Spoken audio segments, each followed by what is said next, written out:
Hello everyone, welcome to this YouTube channel. आज के video में हम सेकंड पार्ट यानी कि जो हम गवर्नमेंट स्कीम पढ़ रहे थे, इसके पहले पार्ट 1 आ चुका है, उसका लिंक मैं डिस्क्रिप्शन में दे दूँगी। उसके बाद जो आगे की गवर्नमेंट स्कीम है 2020 के, उसको हम कवर करने वाले हैं। कुछ स्कीम्स यहाँ पे 19 के भी है जो 2019 में आए थे, जो कि इम्पॉर्टेंट है, उसको भी मैंने यहाँ पे इंक्लूड किया है, तो आप उसको भी देख सकते हैं। तो चलिए स्टार्ट करते हैं वीडियो को। आज है मंडे, टाइम हो रहा है 9:30 PM। तो शुरू करते हैं वीडियो का सेकंड पार्ट। तो देखिए, सबसे पहले जिस स्कीम के बारे में हम लोग पढ़ने वाले हैं, मुख्यमंत्री न्यूट्रिशन स्कीम। तो ये जो स्कीम है, आपको पता है कि इसको हिंदी में क्या बोलते हैं, मुख्यमंत्री सुपोषण, ठीक है, योजना या अभियान। तो ये जो स्कीम है, आपको पता है पिछले साल 2 अक्टूबर 2019 को 5 स्कीम जो थी वो निकाली गई थी। अभी रिसेंटली जो भी एग्जाम्स हुए हैं रिसेंट में, उनमें भी क्या है, इनसे रिलेटेड क्वेश्चन जो है वो आए हुए हैं। इस वजह से इसको हम इंक्लूड कर रहे हैं, मतलब इसको हम इसीलिए पढ़ रहे हैं। तो ये चीज़ याद रखिएगा, मुख्यमंत्री सुपोषण अभियान मतलब कि इसके अंतर्गत जो कुपोषण है उसको कम करने के लिए उन लोगों को पौष्टिक जो है भोजन दिया जाएगा। तो इसमें जो डाटा है, आप देखिए कि जो कुपोषण है, कुपोषण का जो परसेंटेज है 37.6। उसके बाद जो एनीमिया है, महिलाओं में एनीमिया की जो समस्या है उसका भी 41.5% है, यानी कि देख सकते हैं कितना ज़्यादा परसेंट है। तो इसी चीज़ को कम करने के लिए जो बच्चे हैं, ठीक है, उनमें ये कुपोषण को कम करने के लिए और महिलाओं में एनीमिया की समस्या को कम करने के लिए इस योजना को पिछले साल लाया गया था। और इस योजना के तहत क्या करने वाले हैं, ऐसा मतलब कि ऐसा टारगेट रखा गया है कि आगे आने वाले 3 सालों में बिल्कुल कुपोषण को क्या है, जड़ से ख़त्म करना है। तो इसके तहत जो आंगनवाड़ी सेंटर हो गया और जो स्व सहायता समूह है, उनके हेल्प से जो भी है बस्तर है और ये जिस एरिया में, तो वहाँ पे इन एरिया में क्या कराएंगे, उन लोगों को पोषण युक्त, ठीक है, न्यूट्रिशनल फूड जो है वो अवेलेबल कराएंगे। तो ये है इस मुख्यमंत्री सुपोषण अभियान के पीछे ये यहाँ पे करने वाले हैं। तो सारे स्कीम का ऑब्जेक्टिव और कब शुरू हुआ है, ये सबसे अच्छे से आप लोगों को याद होना चाहिए। चलिए नेक्स्ट स्कीम देखते हैं। नेक्स्ट स्कीम ये भी पिछले साल 2 अक्टूबर को जो 5 योजनाएं शुरू हुई थी उसमें से ही ये एक है। इसका जो ऑब्जेक्टिव क्या है, हेल्थ फैसिलिटी प्रोवाइड करना। जैसे कि गांव में आपको पता है हाट बाजार जो है वो लगता रहता है, ठीक है, वीकली। तो जैसे वहाँ पे बाकी सारे चीज़ होते हैं, बाजार में क्या होता है, डिफरेंट डिफरेंट, ठीक है, कहीं पे सब्जी है, कहीं पे कुछ है, तो इस तरह का हाट बाजार लगता रहता है। उसी तरह से यहाँ पे क्या है कि ट्रीटमेंट जो है वो भी ट्राइबल एरियाज़ में, रिमोट एरिया में, जहाँ पे हॉस्पिटल वगैरह क्या अवेलेबिलिटी बहुत कम रहती है, तो उसी तरह से यहाँ पे क्या बोलते हैं, मेडिकल फैसिलिटी भी प्रोवाइड करेंगे, ठीक है। तो वहाँ पे जैसे कि टीम जो है वो जाएगी, चेकअप वेकअप करेगी और उसके बाद उनको फ्री मेडिसिन जो है वो प्रोवाइड करेंगे। तो इस तरह का उन लोगों को जो वीकली हाट बाजार होता है, ठीक है, उसमें ये सुविधा जो है प्रदान की जाएगी। तो वैसे भी नाम से ही क्लियर, हाट बाजार क्लिनिक योजना, तो इसके तहत ऐसा इसमें किया जाएगा उन लोगों को जो ग्रामीण क्षेत्र है, पिछड़ा इलाका है, तो वहाँ पे जो मेडिकल फैसिलिटी है उसको प्रोवाइड की जाए, वो प्रोवाइड किया जाएगा। अब इसके बाद नेक्स्ट देखते हैं, ये भी क्या है, बिल्कुल वैसा ही मिलता जुलता है वो, लेकिन क्या था, हाट बाजार क्लिनिक योजना। ये क्या है, शहरी स्लम योजना, मतलब कि जो शहरों में क्या होता है, स्लम एरिया होता है, वहाँ पे मेडिकल टीम जो है वो जाएगी, चेकअप वेकअप करेगी और जो भी मेडिसिन है निःशुल्क उन लोगों को मेडिसिन जो है वो दिया जाएगा। तो ये भी 2 अक्टूबर 2019 को भी शुरू हुआ था और इसके पीछे भी यही है कि मतलब जो स्लम एरिया, आपको पता है स्लम एरिया मतलब वहाँ बिल्कुल क्या है कि शहरों में झुग्गी बस्ती होती है, तो वहाँ पे जा कर के ये उनको, ठीक है, एक वीक में एक बार कम से कम जैसे जा करके, तो जितना भी इक्विपमेंट है विद इक्विपमेंट जाएंगे डॉक्टर्स और उन लोगों को चेकअप करके जो भी मेडिसिन वगैरह है वो उनको प्रोवाइड करेंगे। अब इसके बाद नेक्स्ट स्कीम देखिए, ये है वार्ड ऑफिस। ये भी वही जो 5 योजना है, 5 योजना एक बार आप नाम अच्छे से देख लीजिए। पहला है सुपोषण, ठीक है, सुपोषण स्कीम। उसके बाद नेक्स्ट है क्या बोलते हैं, हाट बाजार क्लिनिक योजना, शहरी स्लम योजना, उसके बाद ये वार्ड ऑफ कार्यालय योजना, उसके बाद लास्ट क्या है, पौनी पसारी योजना। तो ये पांचों के पांचों स्कीम क्या है, बहुत इंपॉर्टेंट है। तो इन सभी को हम देखेंगे वन बाय वन। तो ये देखिए, वार्ड ऑफिस का मतलब क्या है कि इसके तहत जैसे कि बहुत सारे, अगर हम लोगों को कुछ दिक्कत है तो अलग अलग ऑफिस जाना पड़ता है। ये जो योजना है इसके तहत जो बहुत सारे क्या बोलते हैं काम है, मतलब कि बहुत सारी जो शिकायतें हैं वो एक ही ऑफिस में जो है उसको दर्ज करा सकते हैं। तो इसमें देखिए बिल्कुल क्लियरली हर कुछ क्या है, नोट्स में बिल्कुल क्लियरली लिखा हुआ है कि जैसे इसका ऑब्जेक्टिव क्या है कि जो नगरीय निकाय है, तो उसमें क्या है कि मतलब हर कुछ वार्ड्स को मिला करके एक ऑफिस कर दिया गया, तो वहाँ पे जैसे cleanliness, street light, water supply, इस टाइप का जो भी प्रॉब्लम है एक ही ऑफिस में उससे रिलेटेड जो भी प्रॉब्लम है उसको दर्ज कराया जा सकता है। तो इस टाइप का इसमें है, बिल्कुल अच्छे से याद रखिएगा। 2 कैटेगरी में है इसमें। एक क्या है कि अगर पॉपुलेशन जो है वो 3 लाख से ऊपर है, ठीक है, अगर पॉपुलेशन 3 लाख से ऊपर है और अगर पॉपुलेशन 3 लाख से कम है, तो उसमें कैसा होगा, अगर पॉपुलेशन 3 लाख से ऊपर है तो 2 वार्ड के बीच में एक ऑफिस होगा। अगर पॉपुलेशन क्या है कि 3 लाख से कम है, मतलब कि 2 से 3 लाख के बीच में है, तो इसमें क्या करेंगे, 3 वार्ड्स के बीच एक ऑफिस जो है वो होगा। तो ये चीज़ याद रखिएगा, वार्ड कार्यालय योजना के तहत क्या होने वाला है, किस तरीके का है। उसके बाद नेक्स्ट देखिए सौर सुजला स्कीम, ठीक है, सौर्य है मतलब कि यहाँ पे सोलर से रिलेटेड कुछ होगा, सुजला स्कीम तो इसको याद रखिएगा पंप से रिलेटेड है। तो मतलब कुल मिलाकर इसमें क्या है, कम रेट में पंप जो है वो प्रोवाइड करेंगे। उसमें मेनली ऐसे लोगों को प्रायोरिटाइज किया कि जिनका क्या भी इलेक्ट्रिसिटी से बिल्कुल जो खेत है वो बिल्कुल अनटच्ड है, तो ऐसे लोग इसमें सबसे पहले प्रायोरिटाइज आएंगे, मतलब प्रायोरिटी रहेंगे। तो उसमें देखिए कि सोलर इरिगेशन पंप जो है वो इंस्टॉल करने के लिए इसमें जिनके पास मतलब कि उसमें इनको हेल्प किया जाएगा। तो टारगेट जो है वो इतना रखा गया है कि 56,000 जो है वो टोटल, मतलब कि इतना पंप जो है वो स्टेट में इंस्टॉल जो है वो किया जाएगा। और अभी जो फाइनेंशियल ईयर रिसेंट, तो उसमें क्या है कि 20,000 सोलर इरिगेशन पंप इस फाइनेंशियल ईयर में मतलब कि इंस्टॉल किया जाएगा। अब इसमें क्या है कि डिफरेंट, अगर आप कैटेगरीज का याद रखिए कि जैसे ST SC को कितना मिलेगा, बैकवर्ड वालों को कितने में मिलेगा और जनरल वालों को कितने में मिलेगा, ठीक है, ST SC OBC and general. तो देख लीजिए लाइन से लिखा हुआ है, तो इसमें आप मेनली 3 और 5 हॉर्स पावर का अच्छे से याद रखिए क्योंकि ये बहुत ज़्यादा इंपॉर्टेंट है। तो इसको वैसे ही करके आप याद रखिए, सब में क्या है 5 5 6 6 का डिफरेंस है, 5 9 16 7 12 18 10 15 20। लास्ट वाला तो एकदम ईजी है याद रखने में, ऊपर के भी दोनों आप लोग इसी तरह से ऐसे करके याद रख सकते, इतना रुपीज़ उन लोगों को लगेगा, ठीक है, तो ऐसे करके आप याद रख सकते हैं। उसके बाद है नेक्स्ट राजीव गांधी आश्रय स्कीम, ठीक है, आश्रय है मतलब कि यहाँ पे लैंड है, लैंड से रिलेटेड बात है, ज़मीन से रिलेटेड बात जो है वो की गई है। तो इसमें क्या है कि जो भी स्लम एरिया में लोग रहते हैं, ठीक है, नगर निगम में, उनको जो परमानेंट लीज जो है वो दिया जाएगा, ठीक है, उन लोगों को जो ज़मीन है वो परमानेंट उन लोगों की कर दी जाएगी। तो ये चीज़ याद रखिएगा कि जो अर्बन पुअर हैं, शहरी गरीब हैं, उनको यहाँ पे ये चीज़ किया जाएगा, ठीक है, आश्रय स्कीम के अंतर्गत ये चीज़ बोली गई है। अब उसके बाद नेक्स्ट है पौनी पसारी योजना। पौनी पसारी योजना इसके अंतर्गत क्या करने वाले हैं, ये भी वही जो 5 स्कीम था उसमें ये 5th स्कीम यही है। तो जैसे जो भी ये चीज़ होता है कि जैसे कोई कारपेंटर है या फिर कोई लोहार है, ब्लैक स्मिथ है, तो उन लोगों को क्या है कि शेड एंड जो प्लेटफॉर्म होता है चबूतरा, ये चीज़ उनको प्रोवाइड करेंगे।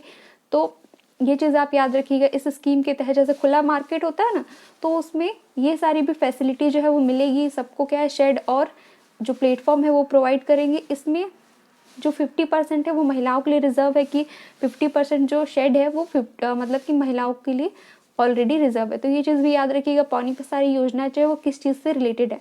तो ये जो ट्रेडिशनल बिजनेस होता था उसको प्रमोट करने के लिए अर्बन एरिया में ये लाया गया है। तो जितनी भी अर्बन बॉडीज़ हैं, मतलब कि 168 जितने भी नगर पंचायत, नगर निगम, ये सबको मिलाएंगे तो ये 168 जो भी अर्बन बॉडीज़ है तो उसमें इस चीज़ को किया जाएगा। तो पौनी पसारी स्कीम जो है ये क्या चीज़ से रिलेटेड है कि जो भी यहाँ पे ट्रेडिशनल स्कीम्स है उन लोगों को प्लेटफॉर्म एंड शेड जो है वो प्रोवाइड करेंगे। अब इसके बाद नेक्स्ट स्कीम देखते हैं। नेक्स्ट स्कीम क्या है, तीर्थ वर्ग। इसका जो मतलब कि मेन लाइन है वो यही है कि हर किसी को मतलब जीवन में एक बार तो कम से कम तीर्थ जो है वो मिलना चाहिए। तो देखिए इसमें एलिजिबिलिटी क्या है कि क्या क्या चीज़ अगर रहेगा तो आप एलिजिबल रहेंगे। पहला तो आप छत्तीसगढ़ के निवासी होने चाहिए, फिर उसके बाद क्या है कि आपकी एज 60+ हो जानी चाहिए। उसके बाद अगर डिसेबल हैं और ऐसे लोग ही मतलब इसमें अप्लाई कर सकते हैं जिनको कि टैक्स पे नहीं कर सकते, जो टैक्स पे कर रहे हैं वो तो अपने पैसे पे भी जा सकते हैं। तो कुछ इस तरीके का है कि मतलब जिन लोग क्या है टैक्स पेयर ना हो, ठीक है, तो ये चीज़ याद रखिएगा तीर्थ वर्ग योजना के अंतर्गत क्या है।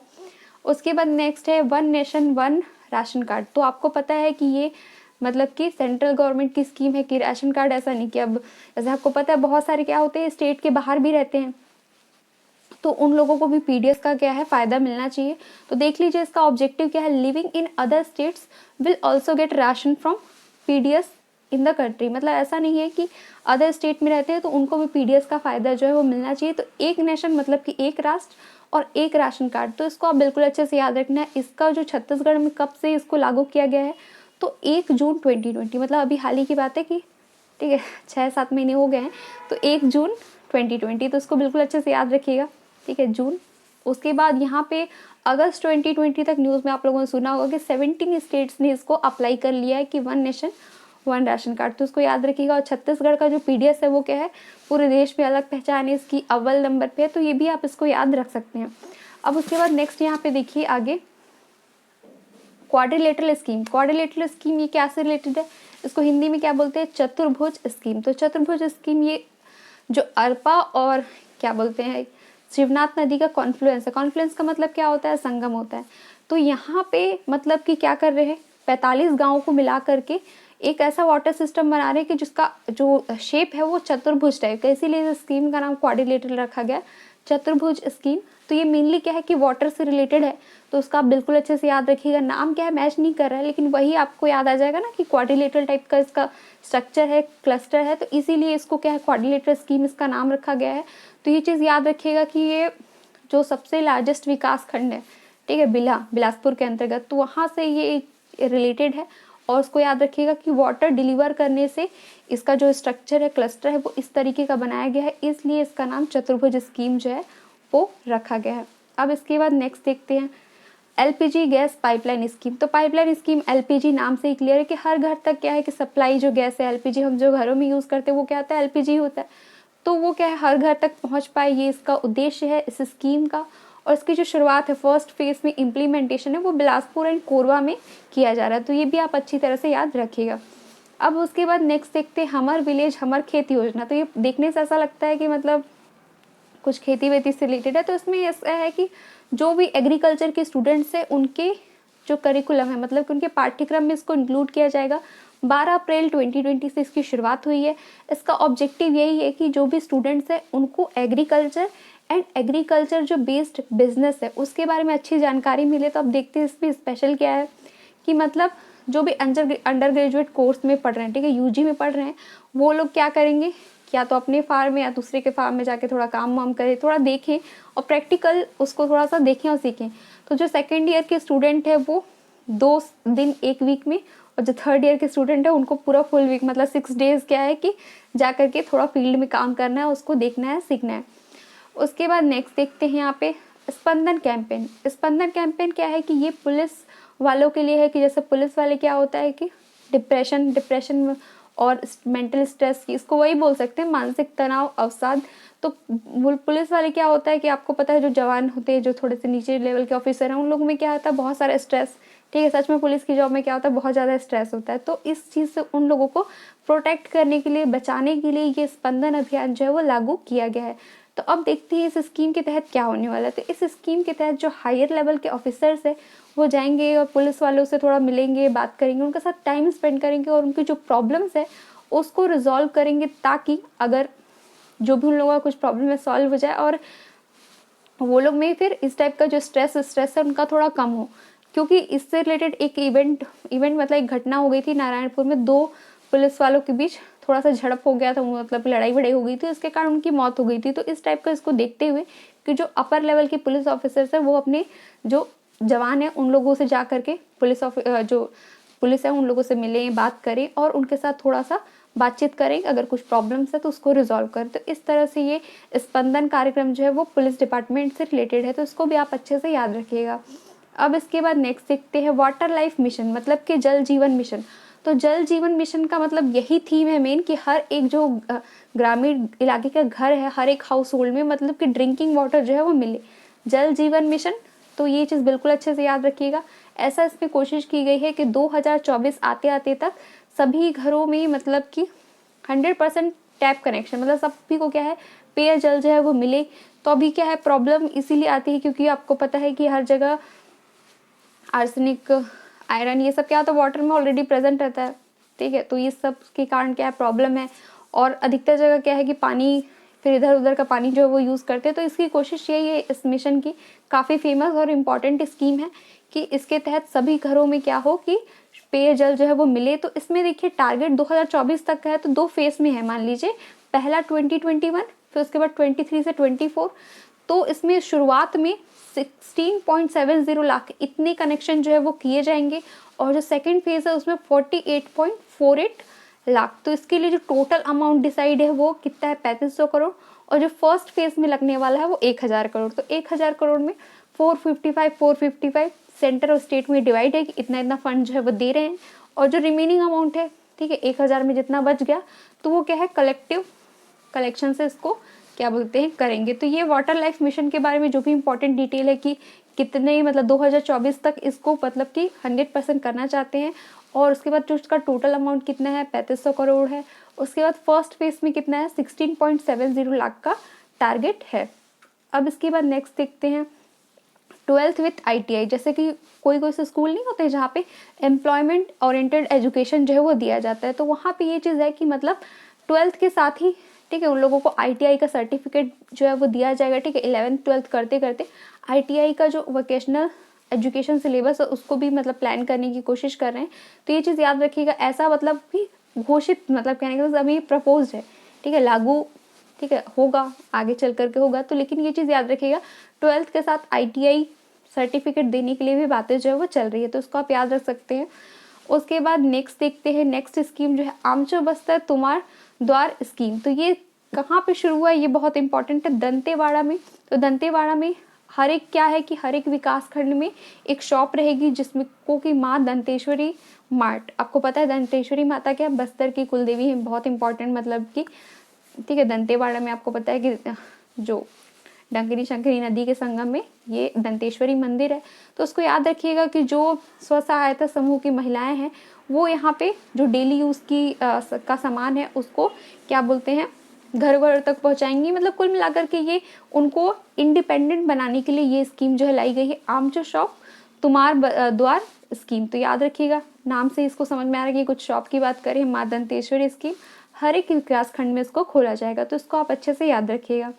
उसके बाद नेक्स्ट देखते हैं यहाँ पे chief minister construction worker death disability assistance. तो ये वैसे ही है जैसे महेंद्र कर्मा स्कीम था ना, कि मतलब अगर कुछ हो जाता है तो उनको पैसे जो है वो बीमा के तौर पे, इस टाइप का स्कीम है इससे रिलेटेड, तो ये इनको प्रोवाइड करेंगे। तो इसका जो क्या बोलते हैं घोषणा तो हो गया था, इम्प्लीमेंटेशन अभी तक तो नहीं हुआ था, अब हो सकता है कि आगे हो जाए, इसके बारे में भी जानकारी नहीं है। तो ये चीज़ याद रखिएगा, इस स्कीम के तहत जो है वो क्या करने वाले हैं। तो इसके अंतर्गत एलिजिबल कौन कौन है, पहले ये चीज़ देखिए आप।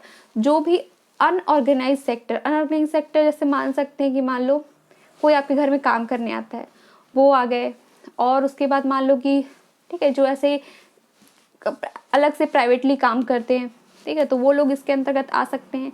तो 18 से 16 जो है 60 जो है उनकी एज होनी चाहिए, और इसके अंतर्गत लगभग 36 लाख लेबर जो है वो इसमें क्या बोलते हैं रजिस्टर्ड हैं। और इसमें याद रखिएगा अगर डेथ हो जाती है तो 1 लाख, और अगर वो डिसेबल हो जाते हैं, ठीक है, तो उसमें 50,000। तो ये चीज़ याद रखिएगा। अब इसमें क्या है डेथ में, तो वो सब इसके अंदर क्या है कि डेथ अगर कुछ मान लो एक्सीडेंट वगैरह हो जाता है तो उसमें ये चीज़ है कि मतलब इतना अमाउंट मिलेगा। अब ये नहीं सब्सटेंस अब्यूज मतलब कि कुछ खा लिया, कुछ सुसाइड कर लिया, तो वो लोग इसमें एलिजिबल नहीं होंगे, ठीक है। कुछ ऐसे किसी से लड़ाई करते हुए अगर उन लोगों की मृत्यु हुई तो ये लोग क्या है उसमें इनएलिजिबल हैं। डिसेबिलिटीज और ये वर्कर डेथ यानी कि अगर कुछ काम करते हुए उनकी डेथ हो गई तो इनको क्या है कि मतलब इतना ऐसा मुआवजा जैसा मिलेगा। उसके बाद नेक्स्ट देखते हैं यहाँ पे APL ration card salt eligibility. अभी ही क्या है कि जून में 1 जून 2020 को पहले ये APL वाले जो अबव पॉवर्टी लाइन वाले वो इसमें इंक्लूड नहीं थे, लेकिन अब क्या है कि ये लोग भी इसमें इंक्लूड हो गए हैं। इन लोगों को भी जो 2 kg, ठीक है 2 kg इन लोगों को भी मिलेगा सॉल्ट 10 रुपीज़, ठीक है 10 रुपीज़ के रेट से इन लोगों को 2 kg मिल सकता है सॉल्ट। तो ये भी आप याद रखिएगा। उसके बाद नेक्स्ट है चकमक अभियान और विजिलेंस प्रोग्राम। तो ये जो है प्रोग्राम ये क्या चीज़ से रिलेटेड है, चकमक जैसे आएगा तो आपको बच्चे याद आना चाहिए। तो जैसे कि लॉकडाउन के समय क्या है बच्चों के विकास के लिए ये स्कीम जो थी वो लाई गई थी, और इसका जो ऑपरेशन है वो किसके द्वारा, तो वो जो चाइल्ड डेवलपमेंट डिपार्टमेंट है, ठीक है, महिला एवं बाल विकास जो विभाग है एंड यूनिसेफ के द्वारा इसको चलाया गया था। तो इसके कुछ इंपॉर्टेंट पॉइंट्स याद रखिए कि जैसे इसमें पढ़ाई के साथ साथ कुछ क्रिएटिव वर्क भी जो है वो कराया जाएगा, और इसमें मतलब कि वही कुल मिलाकर के कि जो हेल्थ है न्यूट्रिशन है बच्चों का पूरा ओवरऑल डेवलपमेंट जो है इसके थ्रू कराया जाएगा। तो ये चीज़ चकमक अभियान क्या बच्चों से रिलेटेड है, उनका ओवरऑल डेवलपमेंट ड्यूरिंग लॉकडाउन। इसके बारे में आप लोगों ने काफ़ी सुना भी होगा लॉकडाउन के दौरान। अब उसके बाद नेक्स्ट देखिए मुख्यमंत्री सुगम सड़क स्कीम। अब सुगम सड़क यानी कि कुल मिलाकर के इसमें क्या है कि जो बारहमासी रोड हैं, मतलब कुल मिलाकर के जो मेन रोड्स हैं, तो उन लोगों को अच्छे से कनेक्ट करेंगे। सुगम स्कीम मतलब आप समझ सकते हैं कि रोड से रिलेटेड ये स्कीम है, तो इसमें टारगेट रखा गया है कि 1116 इतना वर्क जो है उसको कंप्लीट किया जाएगा इस साल। और इसमें जितने भी गवर्नमेंट ऑफिस है, पब्लिक प्लेस है, तो उन लोगों को कनेक्ट करने के लिए रोड जो है वो अच्छी तरह से बनाया जाएगा। तो इसका जो ये स्कीम है वो 19 जून 2020 को इस स्कीम को शुरू किया गया था। तो इस वीडियो में इतना है स्कीम, ठीक है, जितना एक बार में कंटिन्यूअसली वीडियो बन सकता था मैंने अपनी कोशिश की। अब उसके बाद जो इसका पार्ट 3 आएगा उसमें हम नेक्स्ट कुछ और स्कीम्स को पढ़ेंगे। तो होप सो मेरे ख्याल से ये जो गवर्नमेंट स्कीम का है उसके टोटल 3 वीडियोस बनेंगे। तो आज की वीडियो को यहीं पर एंड करते हैं, ठीक है। आप लोगों को अगर वीडियोस अच्छे लगते हैं तो आप लाइक करें, शेयर करें फॉर मोर वीडियोस। इस वीडियो को यहीं पर एंड करते हैं।